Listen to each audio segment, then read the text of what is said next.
Good morning, students. This is Dr. Ruchi Tiwari from Pranveer Singh Institute of Technology. Today we will discuss about biotechnological production of insulin. First, we need to know about biopharmaceuticals. Biopharmaceuticals are biologically significant compounds like hormones and proteins useful for treatment of variety of human health disorders. These are obtained from biological sources and produced through industrial biotechnology. We should know about the difference between biologicals and conventional drugs. Biologicals are proteins or carbohydrate based products, while conventional drugs are synthetic and organic compounds. Biologicals are extracted from living organisms. They are complex physicochemical structure, while conventional drugs have defined structure, physical and chemical characteristics. Biologicals are less well defined. They are macromolecules, tertiary structure, location, extent, and type of glycosylation. These biologicals are heat and shear sensitive, while conventional drugs are micromolecules and they are almost stable at room temperature. Now let's discuss about the insulin, the importance of insulin in our body. Insulin is a hormone produced in pancreas by islet of Langerhans. This regulates the amount of glucose in the blood. Malfunctioning of insulin production leads to a condition called diabetes. Without insulin, the blood glucose builds up in the blood and the cells are starved of their energy source. Some of the symptoms that may occur include fatigue, constant infections, blurred eyesight, numbness, tingling in the hands or legs, increased thirst, and slowed healing of cuts. The malfunctioning of insulin production leads to condition called is diabetes, and diabetes can be of two types, type 1 and type 2. Type 1 diabetes is to be called when no insulin is produced at all, while type 2 diabetes is to be considered when insulin produced is in less quantity than what is required. Now let's discuss about the structural features of insulin. Human insulin contains two chains, chain A and chain B.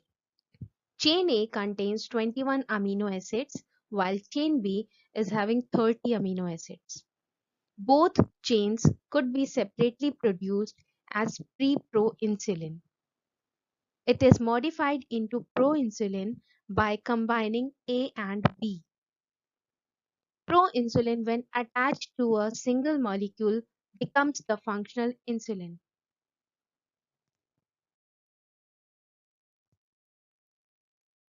Insulin is a 51 amino acid polypeptide, as we had already discussed that it consists of chain A and B. Chain A contains 21 amino acids while chain B contains 30 amino acids. So total insulin is having 51 amino acid polypeptides weighing 5808 Dalton, consisting of A and B subunits connected by two disulfide bridges with subunit A having an intra-subunit bridge. The proinsulin contains a C subunit which can be proteolytically cleaved by endopeptidases. It was first isolated by Frederick G. Banting and Charles H. Best in 1921 at Canada. So, Banting and Best were the scientists who have first isolated insulin, human insulin, at Canada. Human insulin hormone, which is also called humulin, is the first product of recombinant DNA technology, and it is first synthesized in 1978 by Genentech company. Now let's discuss about the conventional methods of insulin production. As we had already discussed that first isolation of insulin was done by Banting and Best. These scientists have isolated insulin in 1921 from dog's pancreas. Later methods were developed for isolation of insulin from cattle and pigs' pancreas. Administration, however, resulted in allergic reactions in some of the patients. As a consequence, human body produces antibodies against the animal insulin. Inflammation at the area of injection proceeded, and long-term complications also occurred. Animal insulin production has been decreased because of these reasons. Now in 1982, Ali Lilly company produced insulin using E. coli strain. Thus, insulin became the first genetically engineered pharmaceutical product. Before recombinant insulin was available, insulin was obtained from cows or pigs' pancreases. In cow pancreas, three amino acid differences were there. If we compare amino acids from human amino acids. From pig's pancreas, one amino acid differences were there.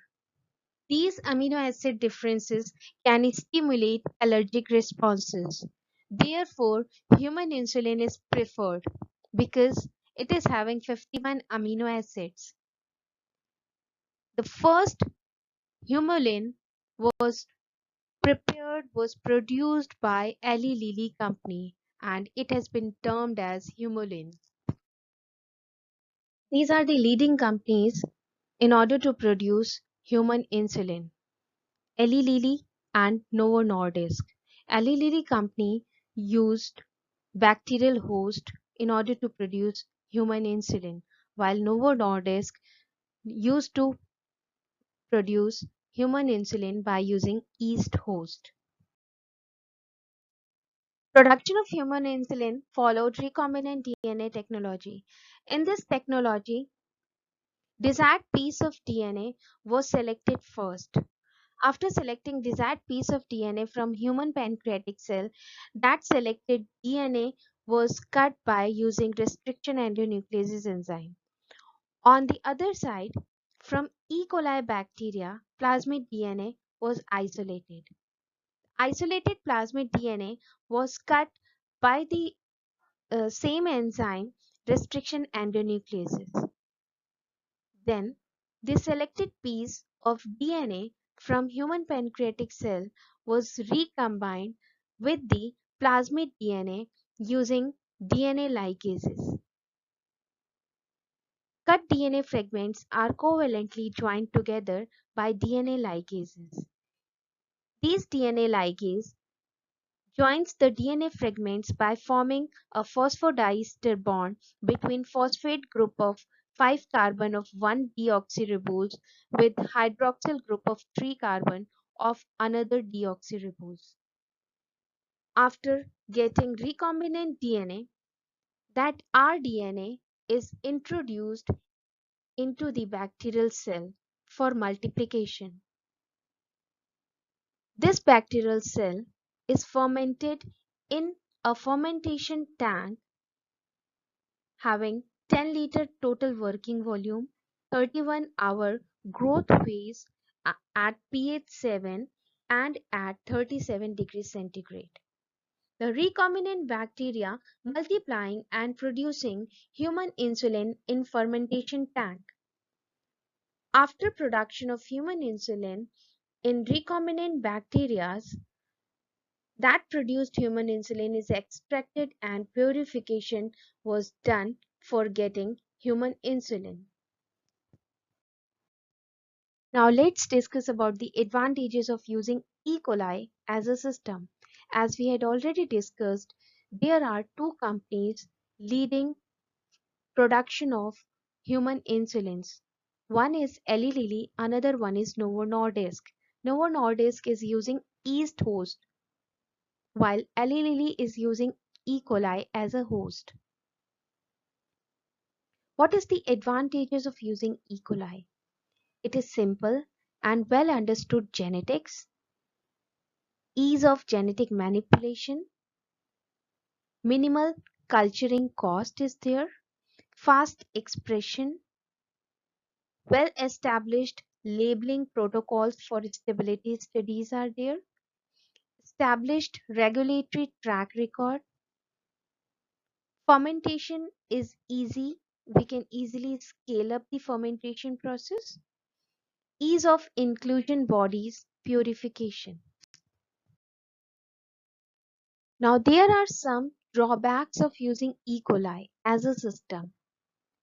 First drawback is loss of plasmid and antibiotic property. Unsolicited inducers for gene expression.